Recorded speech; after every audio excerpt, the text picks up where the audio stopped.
Magandang araw mga kaibigan. Pag-usapan natin ngayon ang pag-withdraw sa Senate bid ni dating Governor Chavit Singson. Nag-announce na siya na atras na.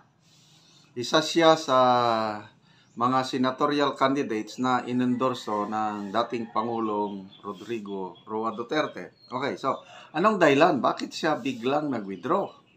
Okay, pakinggan natin. Mayroon siyang formal announcement. Then bigyan natin ng reaksyon mamaya. Kung talaga magtatrabaho at ayaw ko po ipilit kung aking kalusugan maaaring magdusa. Sa totoo lang, tumakas na ako sa ospital dahil ayaw nila akong palabasin. Nagamot nila yung pneumonia. Pneumonia, ang sakit. Kailangan ko raw mahabang panahon ng pahinga. Ngunit gusto ko po kayong makausap na personal. Gusto ko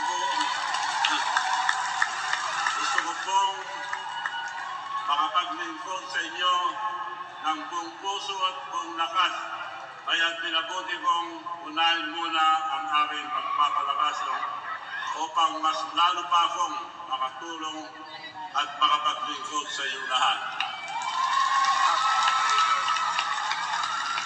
Tumakas lang po ako. Nandito pa ang mga Christmas tree. At lalagyan ng gamot at kung ano-ano sasaksak pa rin. Tumakas lang ako sa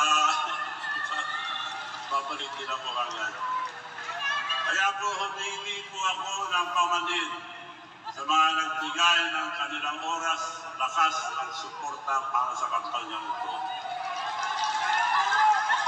Tayo po ay isa sa mga pinakamataas na inakyat ng mga survey sa isang malaking talon, 11% sa loob lamang ng isang buwan.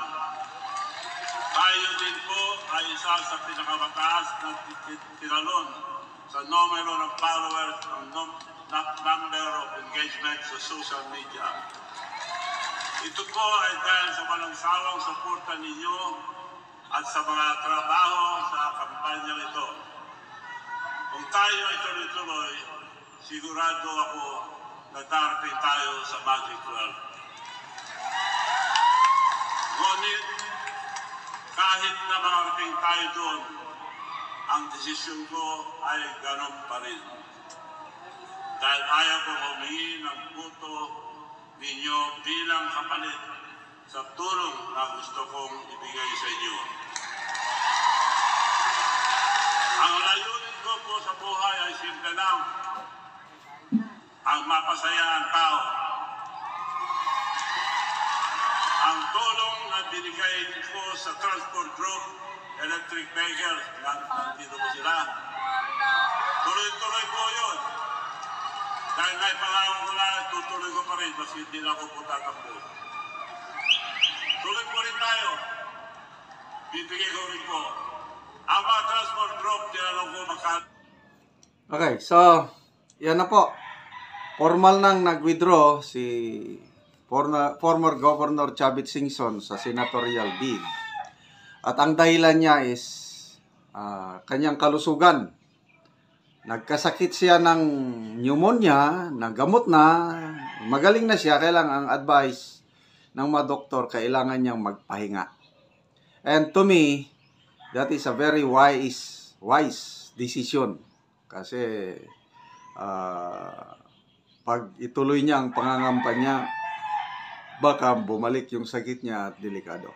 So, saludo ako kay former Governor Chavit Singson yung kanyang desisyon na yan. Sayang, isa siya sa mga senatoriables na inendorso ni PRRD.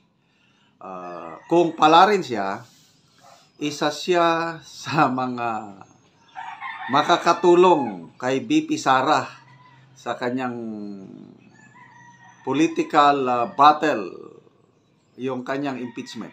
Kasi nakikita ko, kung hindi magtatagumpay ang mga kalaban ni BP Sara ngayong 19th Congress, itutuloy nila ang impeachment sa 20th Congress Kaya kailangan ng mga senador na manalo, kagaya itong si former Governor Chavit Singson na tutulong kay BP Sara na hindi siya ma-impeach.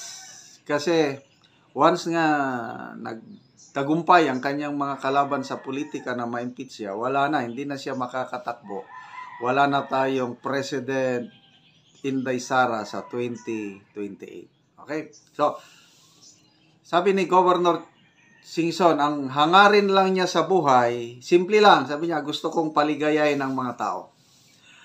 Ako, naniniwala ako na yung puso niya is generous, mapagbigay.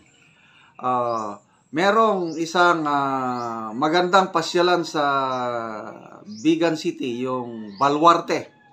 It's zoo, mini zoo, or parang mas maganda pa nga kaysa Manila Zoo. Ang gandang pasyalan, nung una, for a long time, libre. Hindi siya nagpapabayad. Yung pamilya ko, kaibigan ko, ilang beses ko nang pinasyal sa Baluarte, libre. Ngayon daw, parang may konting bayad na. Siguro sa maintenance, kasi ang gandang lugar yung Baluarte. So, good luck, Governor Singson.